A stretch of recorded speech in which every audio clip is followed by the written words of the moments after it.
Alors, je suis aujourd'hui au sein de la librairie La Charpente, au 134 rue de la Mairie à Douai, près du Beffroi, et en compagnie de sa responsable, Marie-Pierre Oslassery. Bonjour Marie-Pierre. Bonjour. La librairie La Charpente est une librairie toute récente qui a ouvert le 16 août. Présentez-nous votre librairie. Quel livre peut-on y trouver ? Alors c'est une librairie plutôt littérature, donc on a un rayon littérature, rayon poche, rayon sciences humaines, un beau rayon jeunesse, policier, un tout petit peu de bande dessinée, et puis un beau rayon livres d'art et des livres sur le jardin aussi. Quel a été votre parcours avant d'ouvrir la librairie ? Alors juste avant, j'étais représentante pour les éditions Actes Sud pendant 8 ans. Et puis encore avant, j'ai travaillé pendant 12 ans au Furet du Nord, à Lille et à Villeneuve-d'Ascq. Combien de références dans la librairie ? En ce moment, on doit être dans les 12 000. Parce qu'on est rempli à craquer avec la rentrée littéraire, là. C'est une librairie qui fait combien de mètres carrés environ ? Elle fait 120 mètres carrés. Alors, La Charpente est une jeune librairie, donc, mais il y a beaucoup de rencontres prévues d'ores et déjà. Oui, on a déjà un beau planning de rencontres avec des auteurs régionaux, puis avec des auteurs nationaux aussi.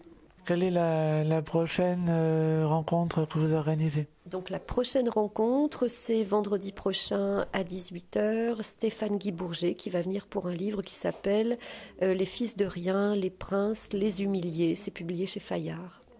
Alors, si on veut se renseigner sur un bouquin, avoir un renseignement sur une rencontre, un téléphone, un mail ? Alors, numéro de téléphone, c'est 03 27 90 84 80.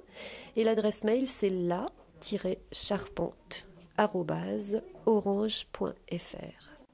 Et il y a aussi un blog, je crois. Et il y a un blog. En fait, on est surtout sur Facebook. C'est là que c'est le plus vivant. Voilà. Vous allez nous présenter maintenant un coup de cœur. Quel est-il ? Alors, le premier coup de cœur, c'est Gaël Josse, le dernier gardien d'Ellis Island. C'est publié chez Noir sur Blanc. Et c'est un livre magnifique. C'est un livre assez court. C'est un livre magnifique. C'est un personnage qui écrit un journal, le journal des 12 jours qui précèdent son départ, le moment où on va fermer l'île d'Ellis Island, dont il a été le dernier gardien. Et donc l'île d'Ellis Island, c'est l'île où accostaient tous les immigrés, et c'était là qu'on leur donnait l'autorisation ou non de rentrer aux États-Unis. Donc l'histoire se passe en 1954, et c'est donc le journal de ce personnage. Il va nous raconter principalement 2 épisodes de sa vie personnelle qui se sont déroulés sur cette île. Et en même temps, on va découvrir ce qui se passait sur cette île. Comment est-ce que ça se passait, les gens qui arrivaient. Alors, ils avaient souvent en fait dépensé tout l'argent qu'ils avaient pour le voyage. Ils arrivaient là et ils attendaient l'accord des autorités pour pouvoir pénétrer sur le sol américain. Et il y a eu là, j'imagine, en fait, des expériences humaines incroyables, des gens qui étaient renvoyés chez eux parce qu'ils étaient malades ou parce que... Et je me dis qu'au niveau humain, il devait y avoir une concentration là, de sentiments exacerbés. Ça devait être quelque chose. Et donc on découvre ça, et en même temps, la vie de ce dernier gardien, les dernières années qu'il a passées là, et puis les derniers mois où il était absolument seul sur l'île. Et c'est écrit dans un style, je trouve qu'il y a une certaine élégance en fait. Gaël Josse, c'est un style très limpide, élégant. Il y a une douceur et il y a une vraie tendresse pour ces personnages. Je pense que c'est un livre très humain. Voilà, exactement. Très bien. Un second ? Alors le second, c'est Serge Joncour, l'écrivain national. Bon, là, on change tout à fait de registre. C'est une histoire... Alors, en plus, c'est un livre qui m'a fait un peu rire, je l'avoue, donc ça fait du bien.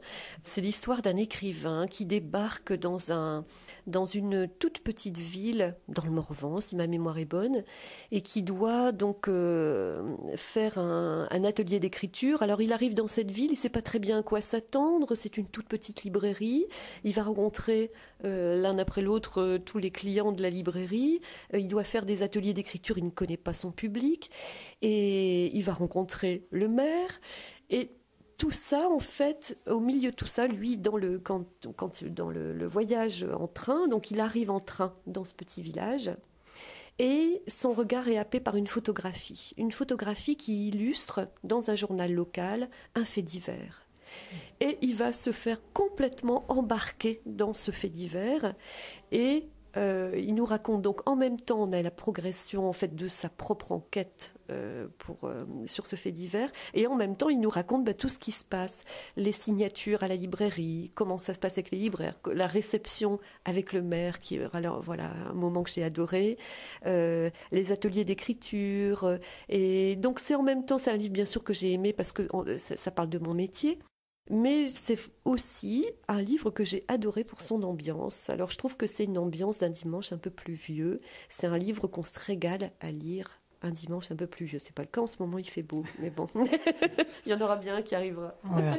Il fait beau à Douai, vous pouvez venir à Douai. Alors on rappelle les références. Donc Serge Joncourt, l'écrivain national, et c'est publié chez Flammarion. Voilà. Et le premier, c'était Gaël Josse, le dernier gardien d'Ellis Island, chez Noir sur Blanc. Merci beaucoup, Marie-Pierre. Merci beaucoup, merci à vous. Donc, la librairie La Charpente, c'est au 134